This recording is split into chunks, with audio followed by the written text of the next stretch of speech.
How did you get the job with Impact? Were you a fan growing up, or was that something that just you got an offer? Tell me about how you got the job with Impact.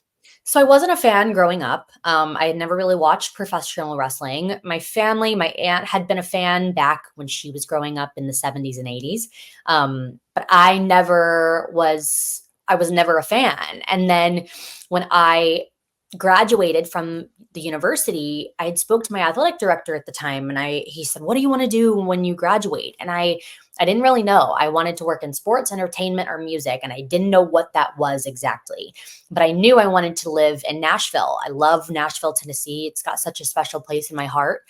Um, so at the time, TNA was their home base, where they were centered out of Nashville. So I was really lucky before I graduated to have a couple meetings with some executives at TNA, with Dixie Carter, and be able to talk with them and see if it was for me. And they actually wanted me to start with TNA before I was even graduated from the university. And I'm like, hold on, pause, time out, got to get a broadcast degree, and then I'll check back in May. So I started right out of college. As soon as I graduated, the next week I moved to Nashville and began my journey in professional wrestling. Wow. And the rest, as they say, is history. I Yeah. mean, were you nervous at first making that transition? Because professional wrestling, I mean, obviously there's some similarities with professional sports with the basketball and baseball and all that, but it's a whole different ball game. No pun Of intended. course. I was very nervous. I had a lot to learn. I had no idea what I was jumping into, but I jumped in head first and just kind of didn't turn back. I really loved my experience at TNA. It was a growing experience. It was a learning experience. Like I said, I knew really nothing. And so I really leaned into Drake Maverick, who helped me quite a bit. He was Rockstar Spud at TNA. And some others in the office that really just helped educate me and really get to know what professional wrestling is. And I would do my own homework, of course. Like I would watch hours of YouTube videos. I was writing articles for the website. So I was getting my own experience and my own knowledge then of just by researching the web and figuring out, watching hours of pay-per-views, old TNA, and just understanding who the superstars are, who the characters were, and what they believed in and what they stood for. So I did a lot of back work before I was able to feel comfortable on camera, if you will.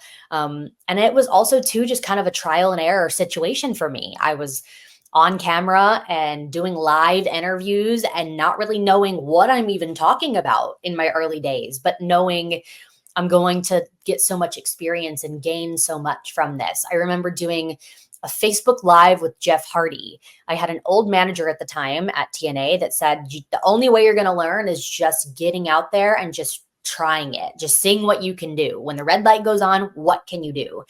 And I was absolutely terrified. It's Jeff Hardy. You know what I mean? Like, Yeah. And so for me, I made my way through it and I learned so much and grew so much from my time at TNA. And I'm really, really thankful for the years that I had in TNA because it allowed me to make mistakes. It allowed me to develop connections and relationships with superstars like Chelsea Green and LA Knight and Michin and Bobby Lashley and the Hardy brothers. Like the list goes on of who all I was able to work with there. So I'm really, really thankful for my time that I had there. Yeah, I mean, getting to work with all those names who eventually made it big in the WWE, it's so cool to see how they were able to follow you and you followed them to bigger and better things. But you had mentioned Drake Maverick earlier. Was there any pieces of advice that he gave to you when you started out that still stuck with you? Yeah, absolutely. When I was starting, like I said, he would just kind of lead me. And there's so much about professional wrestling. If you're coming in as an outsider that you just don't even know the lingo, you don't know the language, you don't even know what what people are talking about. And so I remember there was some sort of match. I don't exactly remember what it was, but I was just beyond confused. I was like, explain to me how this works. How did this go down? Why did this happen? And he had said to me then, if there's ever an instance that you need clarification on, come to me. I'm not going to judge you. I'm going to shoot you straight. I'm going to tell you exactly what it is and educate you and tell you how, because there's a lot of people in wrestling that coming as an outsider in that may have judged me or may have had a preconceived notion of who I was, but he never did that. He was always just very honest and true and wanted me to grow and wanted me to learn. So I Hmm. was really, really thankful for his friendship really early on, because sometimes you don't find that, and it's more criticism and judgment instead of just helpful and going hand in hand in things. Yeah, but your confidence grew. You got better over time.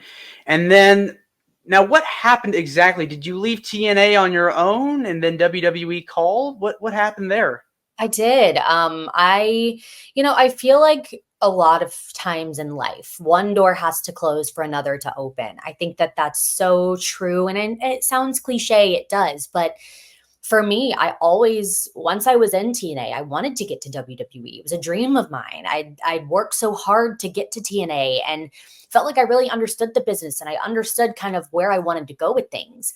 Um, and so for me, it was time for me to start a new chapter. And I knew I wanted to get to WWE. And so I'd moved to Los Angeles at the time. My conversation that I had with some executives in TNA was about in January. And we'd spoke, and I just said, I think it's time for me to go in a different direction right now. It's nothing personal. It's just how I'm feeling and where I want my career to go. And so I put my 2 weeks in and then worked that pay-per-view, moved on, and it was in June of that year that I got hired by WWE. And I actually applied for the position online, wwecareers.com. I went on and applied just like a normal everyday human would, trying to get into wrestling. Hmm. And it was funny. I remember my first conversations whenever they gave me a call to see if I wanted to have a tryout or come back with WWE. They asked me if I knew anything about wrestling.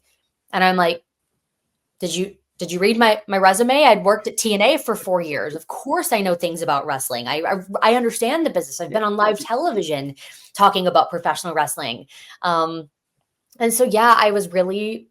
It was everything happens for a reason for me. Making the jump to just say I'm putting my 2 weeks in January, and then getting hired that following June, not even 6 months later. So it was really kind of a synergy thing for me.